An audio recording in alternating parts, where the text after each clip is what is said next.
Saudara-saudari yang terkasih, belum lama ini Bapak Presiden itu menghadiri acara G7 yang dilaksanakan di Jepang. Ada satu momen kecil yang teringat ketika saya merenungkan bacaan-bacaan yang kita dengar pada hari ini. Sebetulnya bukan hanya terjadi pada momen G7 ini, tetapi juga pada beberapa pertemuan lain tingkat internasional. Dalam kesempatan itu, Pak Jokowi itu menyampaikan salah satu sambutan atau kesempatan untuk berbicara, tetapi Pak Jokowi menyampaikan itu dalam bahasa Indonesia. Dan ini terjadi juga misalnya ketika sidang PBB. Tetapi para pendengar yang berasal dari berbagai macam negara itu bukan mendengar itu di dalam bahasa Indonesia, tetapi mendengar dalam bahasa Inggris. Ya, saya nggak tahu sejauh ini sudah bisa di setel dengan bahasa masing-masing atau tidak. Ya, tetapi itu adalah kemajuan alat komunikasi, kecanggihan teknologi komunikasi di mana memungkinkan penerjemahan secara langsung, sehingga bahkan orang itu bisa mendengar apa yang kita bicarakan dalam bahasa kita, entah dalam bahasa yang mungkin lebih umum, bahasa Inggris, atau bahkan mungkin bisa disetting dalam bahasa sendiri. Kita mendengar pembicaraan dalam bahasa Inggris, tetapi yang kita dengar kepada kita itu bisa disetting dalam bahasa Indonesia. Itu yang dinamakan atau disebut smart translator, ya, penerjemah pintar. Kalau merenungkan apa yang terjadi dalam dunia kita saat ini, lalu kita mencoba untuk membayangkan apa yang digambarkan di dalam kisah para rasul tentang peristiwa Pentakosta, lalu kita sebetulnya bisa semakin memahami atau dihantar untuk masuk dalam pemahaman yang lebih dalam tentang peristiwa itu. Secara sederhana bisa dikatakan begini, kalau yang digambarkan di dalam peristiwa Pentakosta di dalam kisah Rasul itu betul, bahwa para murid yang dihinggapi oleh Roh Kudus itu bisa berbicara, dan lalu orang-orang yang mendengar berasal dari berbagai macam latar belakang bahasa, dengan bahasa bicara masing-masing, mereka mendengar dalam bahasa mereka masing-masing. Kalau itu dibayangkan, kita menggambarkan itu adalah peristiwa yang terjadi pada saat itu. Dengan menariknya dalam situasi saat ini, saya rasa dengan mudah kita mengatakan, kalau saat ini saja manusia bisa membuat seperti itu dengan kecanggihan telekomunikasi, alat komunikasi, rasanya hal seperti itu bukanlah hal yang tidak sulit, bukanlah hal yang sulit untuk dilakukan oleh Allah. Dan peristiwa Pentakosta ini bisa kita tarik, kalau ini kita tarik ke depan, artinya ke peristiwa kita hari ini, kita bisa menariknya juga jauh ke belakang. Kita ingat cerita tentang Menara Babel. Bahasa itu dengan keanekaragaman, menurut apa yang diwartakan di dalam kitab suci, tercipta karena manusia itu mulai melupakan Allah. mulai merasa sombong akan kemampuan dirinya, bahkan lalu bercita-cita membuat menara yang tinggi untuk menunjukkan kemampuan mereka. Pada saat itulah Allah Yahweh mengacaukan pekerjaan mereka dengan membuat bahasa yang beraneka ragam, sehingga menara itu tidak selesai.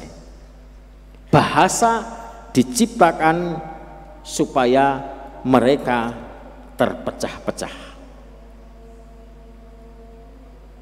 Makin ke sini, dimulai dengan perjanjian baru dan lalu ditarik dalam pengalaman kita hari ini,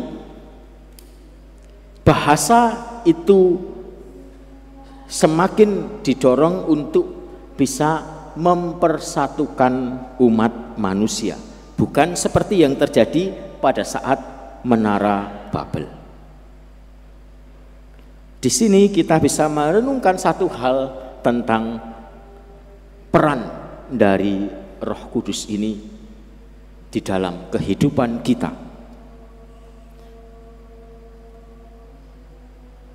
Cukup sederhana sebetulnya kita bisa memaknai apa yang menyatukan semua orang dari latar belakang bahasa.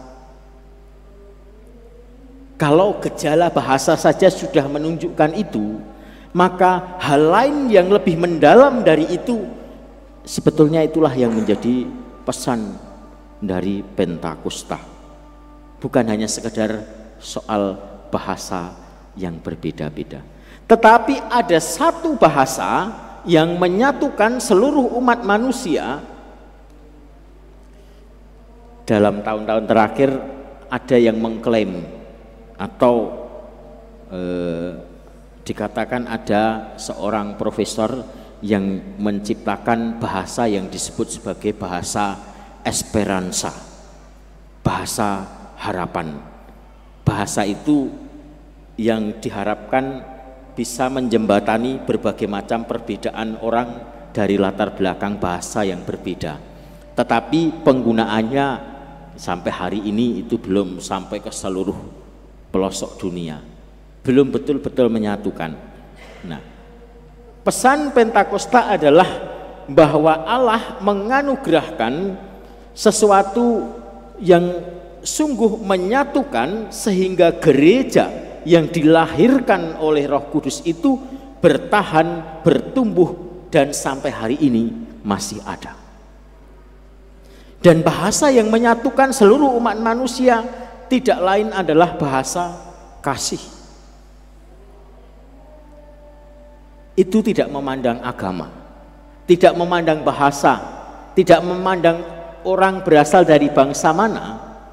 Ketika kita dengan tulus melakukan tindakan kasih, itu akan dengan mudah ditangkap oleh orang lain meskipun mereka berasal dari budaya yang berbeda.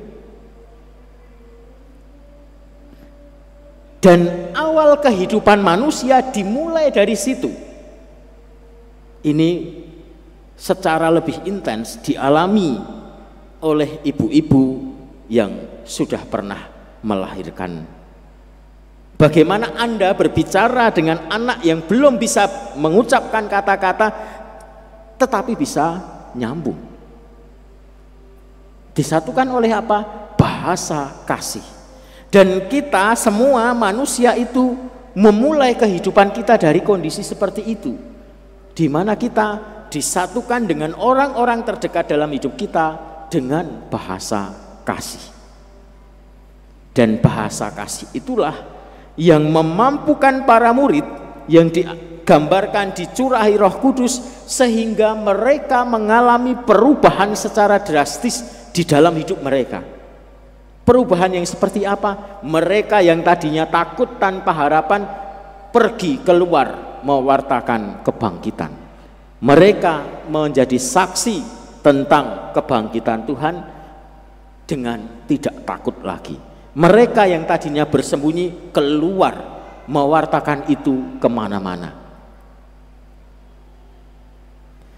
Secara lebih sederhana kita bisa diajak bisa mencoba untuk menarik ini ke dalam kehidupan kita secara pribadi dengan merenungkan apa yang disampaikan tadi di dalam madah Pentakosta yang hanya dinyanyikan pada hari ini. Kata-kata yang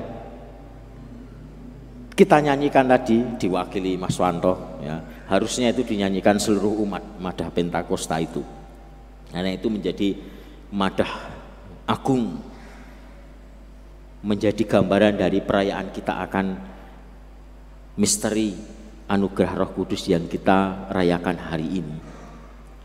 Kata-kata itu sendiri sudah mengajak kita untuk merenungkan sesuatu di dalam hidup kita.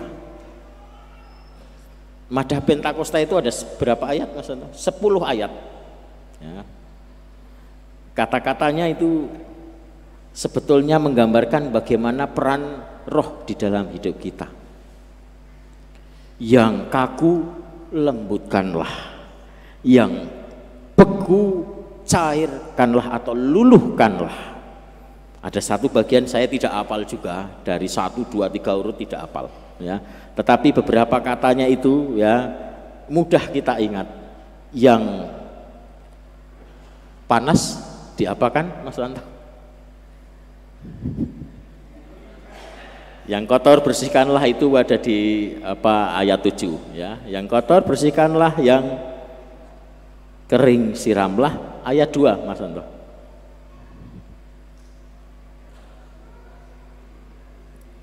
Oh, berikutnya berarti. Kuatkanlah yang lemah, bangunkanlah yang rebah.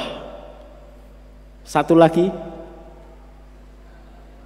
sejukkanlah yang panas, yang malas digiatkan. Itu kan perubahan-perubahan nyata, ya.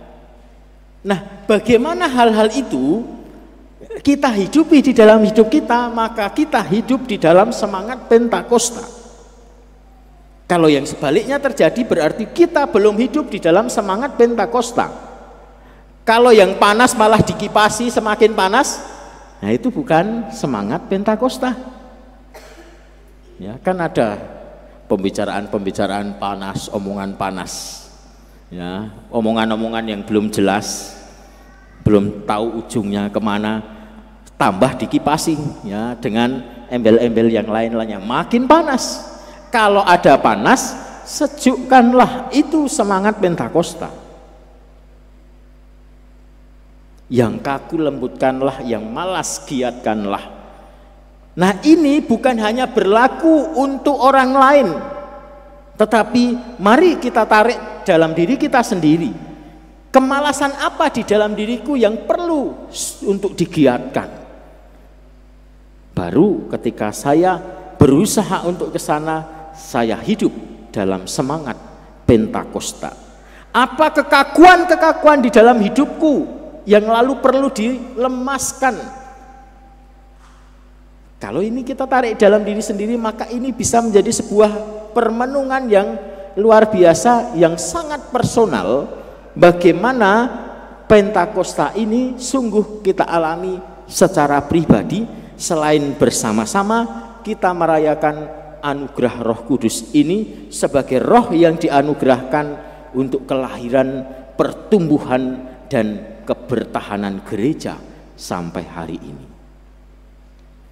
Maka semoga kita boleh merenungkan itu secara pribadi di dalam hidup kita, tentang bagaimana kita mengupayakan hidup yang sungguh-sungguh dijiwai oleh Roh Kudus, oleh semangat Pentakosta ini, hidup yang mengalami perubahan yang drastis kepada keadaan yang lebih baik. Dari rebah bangkit, dari situasi lemah menjadi kuat. Itu semua yang dialami oleh para murid. Jadi madah Pentakosta ini sebetulnya adalah gambaran tentang bagaimana kehidupan para murid itu diubah sehingga terjadi perbedaan antara sebelum Pentakosta dengan setelah Pentakosta, tetapi ini juga menjadi undangan bagi kita untuk hidup dalam semangat yang sama. Maka mari kita mohon supaya anugerah Roh Kudus yang diberikan kepada kita secara khusus pada hari raya ini, kita diingatkan untuk senantiasa menghidupi hidup yang dijiwai oleh Roh Kudus. Hidup yang berubah, hidup yang semakin bisa berbuah, dan hidup yang semakin baik. Kita hening sejenak.